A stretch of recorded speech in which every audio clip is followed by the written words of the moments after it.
Bonjour à tous et bienvenue sur ma chaîne L'Apprentie Budgétaise.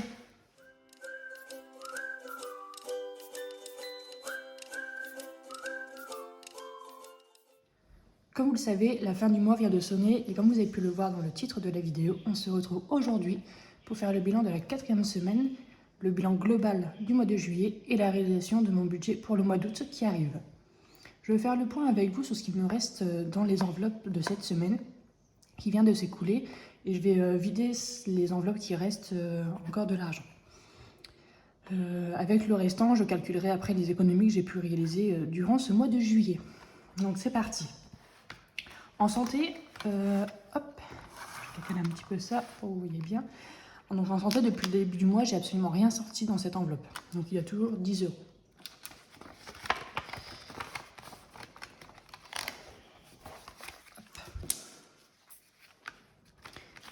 Pour les courses, je n'ai pas eu besoin d'aller faire des courses cette semaine parce que j'avais largement assez dans mon frigo pour faire tous les repas. Donc, hop, il me reste 48 € que je sors.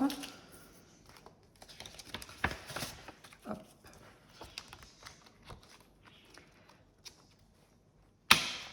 Côté maison, pareil, j'ai rien dépensé pour l'instant dans cette enveloppe, comme pour l'enveloppe santé. Donc depuis le début du mois, je suis au total à 40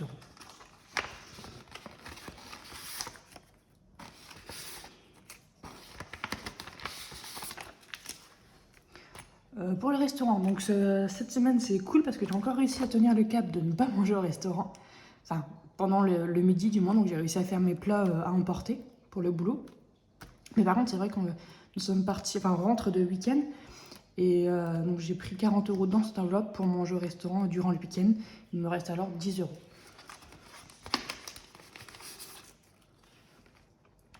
Côté beauté, comme je l'ai évoqué dans ma précédente vidéo, j'ai pas vraiment pris le temps de prendre du temps pour moi. Donc je suis toujours à 60 € dans cette enveloppe.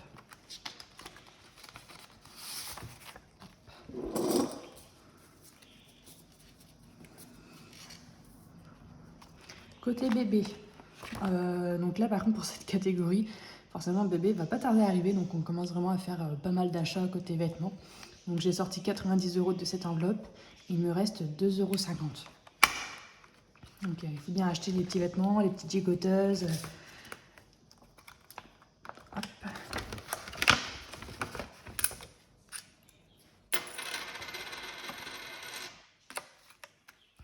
Côté imprévu, par chance, j'ai rien eu d'exceptionnel ce mois-ci, donc il me reste toujours 40 €.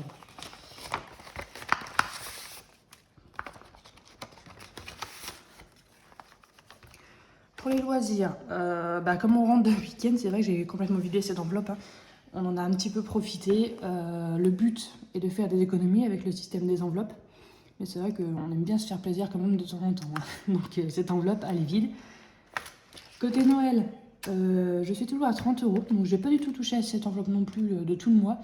Donc je vais plutôt la passer en catégorie enveloppe mensuelle pour mon budget d'août. Parce que c'est vrai que c'est inutile. C'est inutile de faire ça de faire ça la semaine, pardon, en fait. Donc ce serait plus cohérent au mois. Pas mal de pièces dans cette enveloppe. Hop, je sais pas si vous voyez tout bien.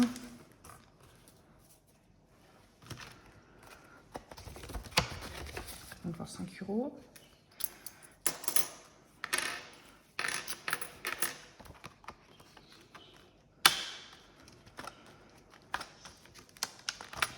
Ah bah là. Donc côté animaux, j'étais certaine d'avoir encore assez pour ne pas avoir besoin d'aller en racheter. Donc je suis à 15 €.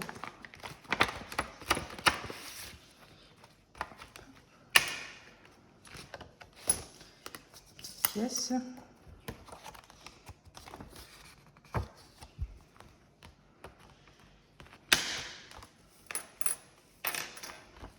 Pour le fonds de secours, donc c'est pareil, j'ai pas eu besoin de repiocher cette semaine. Je suis à 30 € au total. Ça aurait été mieux, j'aurais pas eu besoin de vider cette enveloppe au cours du mois. Mais bon, on a quand même 30 € au cas où.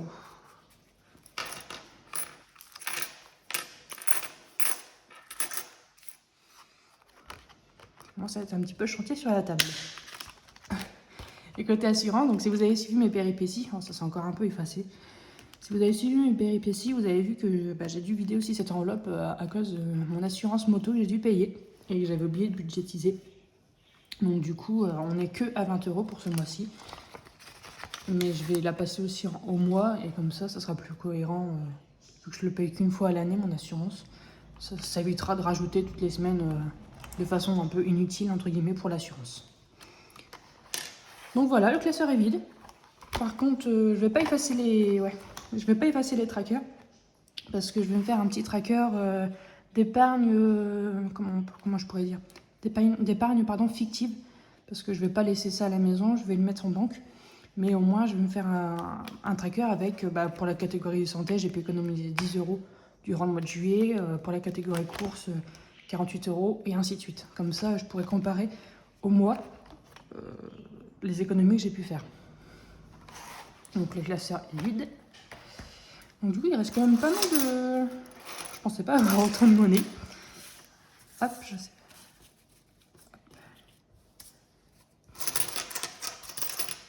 Donc j'ai un petit peu calculé tout ça en amont de la vidéo.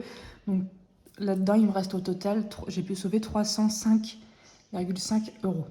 Donc sur les 760 qui étaient à répartir sur le mois. Donc c'est quand même plutôt pas mal. Je ne m'attendais pas à ce qu'il me reste autant. Et pardon. C'est vraiment appréciable qu'avec les systèmes des enveloppes, on se rend vraiment compte des économies. Parce que c'est vrai que si cet argent serait sur mon compte en banque, je ne m'en rendrais pas aussi bien compte, quoi. Ce ne serait pas aussi réel. Alors que là, on le voit, quoi, c'est visuel. Donc ça, c'est super cool et ça encourage à continuer vraiment. Donc, et puis il y a les petites têtes youtubeurs rares aussi que je n'ai pas compté. Mais j'ai 1, 2, 3.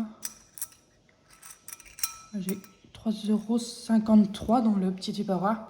Donc ça, c'est les pièces que j'avais vidées de l'enveloppe pour éviter d'en avoir un petit peu trop dans le classeur. Vu que les enveloppes ne ferment pas, les pièces ont tendance à tomber. Mais bon, quand je vois la quantité qui est là, heureusement, j'en ai pas perdu. Donc, je suis très fière de moi pour ce tout premier mois où j'ai pu mettre en place ce système des enveloppes budgétaires. Et j'espère que le mois d'août sera aussi conclu. En parlant de ça, on va donc passer au budget mensuel pour ce nouveau mois et calculer le reste à vivre pour ce mois d'août. Donc je vais me mettre en accéléré et je vais ranger tout ça.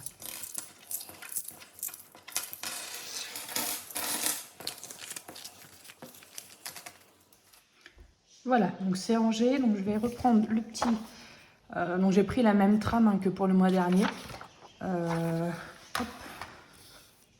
Donc il y a les catégories que j'ai laissées au niveau des dépenses fixes, on va dire, des dettes et crédits. Parce que ça ne bouge pas. Donc je les ai laissées telles quelles. J'ai juste mon salaire qui varie en fonction des mois. Et donc forcément ici mes entrées et mon reste à vivre.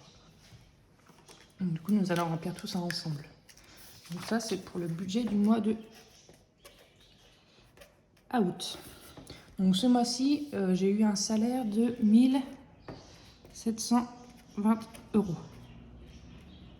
Hop. Donc ce qui me fait un total de mes entrées de 2 370 €. Moi j'ai arrondi le salaire, j'étais à 1723 je crois, un truc comme ça, et j'ai arrondi à 1720, pardon. Côté dette et crédit, donc j'ai toujours mon prêt immobilier, donc pour mon investissement locatif que j'ai effectué. Mon prêt à la consommation qui ne s'est pas encore terminé, mais il se termine bientôt. J'ai un crédit voiture avec mon conjoint, donc cette somme est divisée en deux, je le rappelle. Parce que moi j'ai un compte, on a tous les deux notre compte séparé et on a un conjoint pour les dépenses communes. Donc le crédit voiture, il est divisé en deux, et ainsi que le loyer. Je me mettrai des petits repères rouges comme ça pour vous rappeler les dépenses qui sont divisées. Côté épargne, donc j'ai toujours mon PEL, où je mets 50 € tous les mois, et mon assurance vie, où je mets 52 €. Côté dépenses fixes, donc j'ai toujours mon prêt bancaire personnel, les frais bancaires de ma banque, donc 8,50 €. Ensuite, on a les frais du conjoint, donc 2,20 €. Ensuite, j'ai mon assurance PNO, donc propriétaire non occupant, pour mon investissement locatif et mon assurance décès, qui s'élève à 14,63 €. Mon assurance voiture, donc 26 €16. Donc ça, je l'ai budgétisé, je l'ai prévu directement dans les dépenses fixes parce qu'on paye au mois avec mon conjoint. Donc ça, c'est à multiplier par 2 en fait. Donc après, c'est pareil pour Internet, pareil pour le GPS de la voiture. Donc ça, par contre, on n'a pas le choix, hein. Sinon, on n'a pas de GPS dans la voiture, on est obligé de prendre un abonnement pour avoir la musique et tout ça. Donc l'électricité, c'est pareil, on est toujours à 11 €. L'assurance habitation, 18,47 €. Et le cloud, donc pour le stockage de mon téléphone, donc je suis à 99 centimes. Donc pour le reste à vivre, au niveau des entrées, on était à 2370. Donc moins les dettes, donc 956,05. Moins les épargnes, 102 €. Et moins les dépenses fixes, donc 108,45. Ce qui me fait un montant de reste à vivre.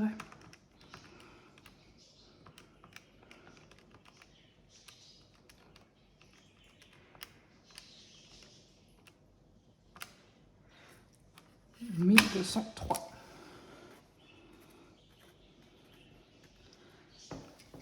Ce qui est plutôt pas mal, hein. C'est vrai que le mois dernier, j'étais à 769. Et du coup, j'avais mis 760. J'avais arrondi à 760 pour le mois de juillet. À répartir pendant les 4 semaines. Hop, donc là, mon reste à vivre est de 1203,5 pour le mois d'août, mais on va partir sur 1200. Hein. Je vais pas, on arrondit un petit peu en moins. Donc c'est quand même quasiment le double du mois dernier. Donc j'espère pouvoir m'en sortir au mois d'août alors que j'ai réussi à m'en sortir au mois de juillet. Et ce qui explique cette différence surtout, c'est mon salaire. Mais comme je vous l'ai expliqué lors de ma toute première vidéo, mon salaire est variable. Enfin variable, oui si il est variable parce que le mois dernier j'avais touché 1200, là 1720.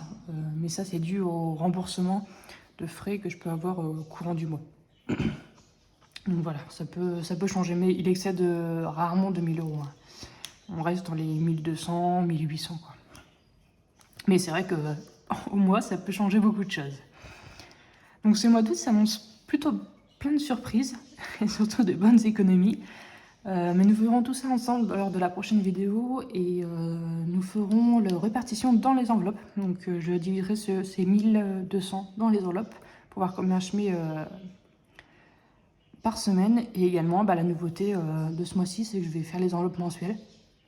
Donc pour tout ce qui est assurance, santé, fonds de secours, j'avais dit. Il y avait une autre catégorie, mais on verra tout ça dans la prochaine vidéo. Donc j'espère que cette petite vidéo vous a plu et vous a donné envie de vous lancer vous aussi dans l'aventure. N'hésitez pas à me laisser un petit commentaire pour me dire comment se sont passées vos économies pour ce mois de juillet et si votre budget d'août s'annonce plutôt bien ou si ça s'annonce un petit peu compliqué. Ou n'hésitez pas surtout à me laisser un petit commentaire pour me dire comment vous avez trouvé la vidéo, ça me fait toujours un petit plaisir de vous lire. Donc on se retrouve dans la prochaine vidéo. Bon week-end à tous et surtout de très bonnes économies.